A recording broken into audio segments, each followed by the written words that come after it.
E o Ministério da Defesa da China soltou uma nota, uma afirmação para Joe Biden, falando que vai ser difícil conter a China. Diz que é uma missão impossível, foi essa a expressão.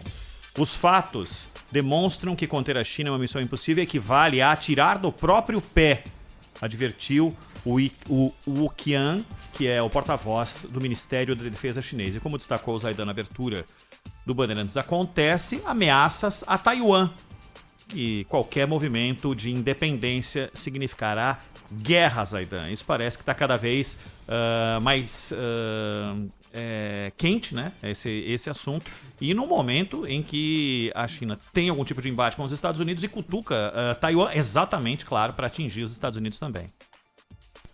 O governo chinês, ele é rotineiramente arrogante, né, nas suas declarações.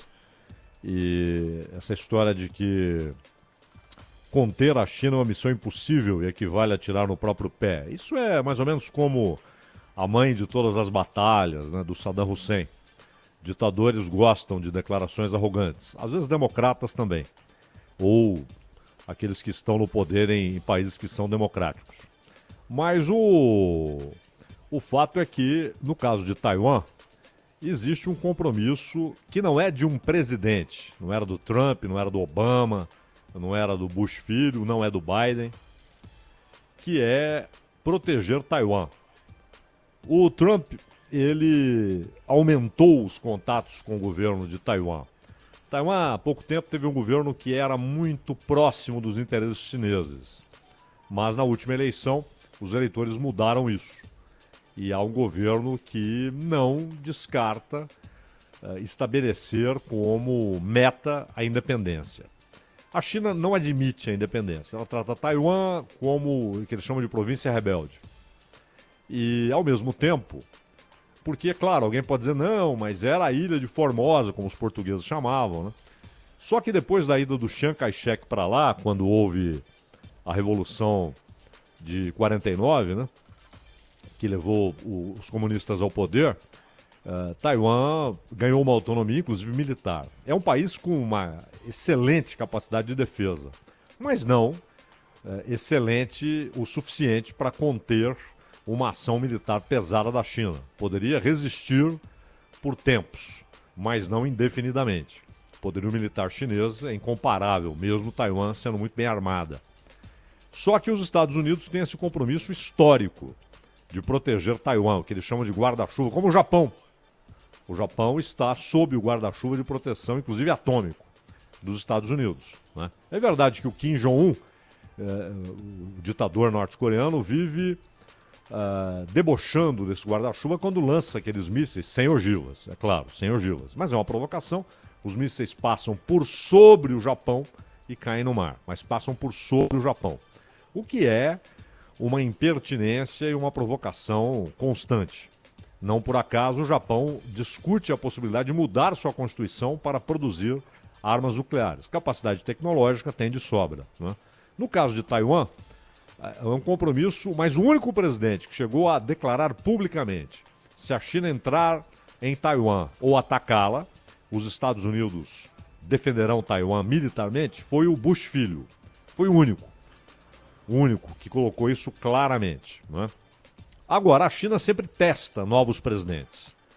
E, de certa forma, aqueles aviões que sobrevoaram o espaço aéreo de Taiwan fazem parte dessa provocação a Taiwan, da ameaça que agora é explícita, né?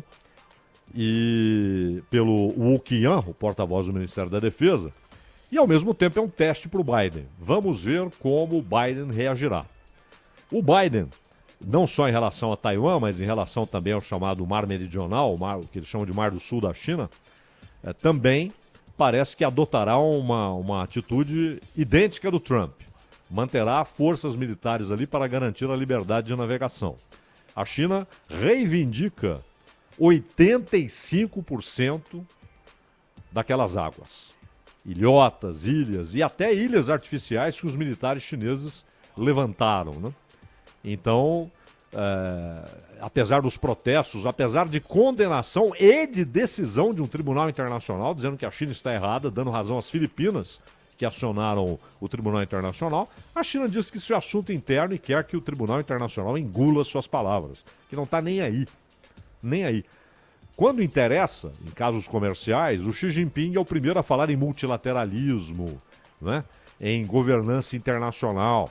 Mas qualquer interesse chinês que é desafiado por uma decisão de um tribunal internacional é tratado com desdém pelo governo chinês.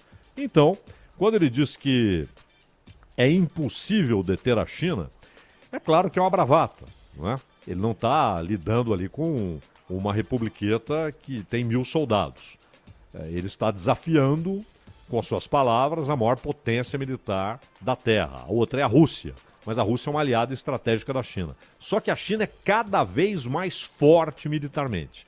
Ela não tem hoje a capacidade dos Estados Unidos de interferências globais, de conseguir atuar em qualquer canto da Terra. Os Estados Unidos têm essa capacidade, são únicos nisso. Não tem o arsenal nuclear, mas nem de longe o arsenal nuclear dos Estados Unidos ou da Rússia. Mas tem arsenal nuclear. E tem, do ponto de vista regional, uma capacidade militar de resposta que é fortíssima. Ou seja, na região de influência direta da China, de fato, seria um embate ruim para qualquer um. O fato é que Taiwan, a população de Taiwan, está acostumada com essas ameaças e não vai simplesmente abaixar a cabeça e dizer tá bom. Ah, mas a China fala em um país, 2 sistemas. É a mesma coisa que ela prometeu para Hong Kong e não cumpriu. A ditadura chinesa já está presente com vigilância, perseguição, prisões arbitrárias em Hong Kong. E se algum dia Taiwan também ficar sob domínio de Pequim, haverá a mesma coisa. Não serão 2 sistemas, será um sistema só, isso é óbvio. A diferença é que Taiwan é muito maior que Hong Kong e tem poderio militar, mas não nem de longe suficiente para resistir a uma ação militar chinesa para valer. E é aí que entra a promessa, o compromisso histórico dos Estados Unidos de proteger Taiwan. Os Estados Unidos dizem que protegerão Taiwan no caso de uma ação militar chinesa, né? Resta saber se o Biden terá uma atitude como a do Bush filho, por exemplo, garantindo que uma invasão terá resposta militar, Ronald. Ô Zé, mas você entende que esse é o momento mais tenso? Se a gente for pegar, a gente passou por um governo republicano, está entrando um governo democrata, a Sônia está falando exatamente isso aqui agora. Esse é o momento mais tenso e tendo o Joe Biden no governo, você acha que isso pode se aflorar exatamente com uma ação militar? Nunca esteve tão perto? Já houve momentos de muita tensão, independentemente de serem democratas ou republicanos, isso para a China é quase indiferente, não é? Ela testa novos presidentes, ela faz testes, ela vê como será a reação do novo chefe de Estado. Se será uma reação dura ou uma reação propensa ao diálogo. Tanto que o Wu Qian disse o seguinte: as relações militares sino-americanas, militares, ele disse, hein, estão agora em um novo ponto de partida histórico com a chegada de Joe Biden. Para o não confronto e respeito mútuo, estou chamando Washington. Ou seja, ele está dizendo para o Biden: não faça o que o Trump fez, não faça o que o Bush filho fez lá atrás. Seja o portador de uma relação pacífica com a China. Só que, ao mesmo tempo, a China diz: faremos o que bem entendermos, não se metam. E acho difícil que os Estados Unidos não se metam. Exatamente. A gente sabe que tanto Trump quanto Biden acenaram aí para embora parceiros comerciais, mas para uma relação dura com a China, porque todo mundo queria ganhar a eleição. A China sempre é um momento em que republicanos e democratas, eles não divergem. Eles têm que tratar a China como inimiga. Há um grupo de porta-aviões dos Estados Unidos em manobras no mar que a China reivindica como seu. Agora, às vezes um incidente, né? Um incidente entre 2 embarcações pode desencadear um negócio incontrolável. Verdade, Zaidan.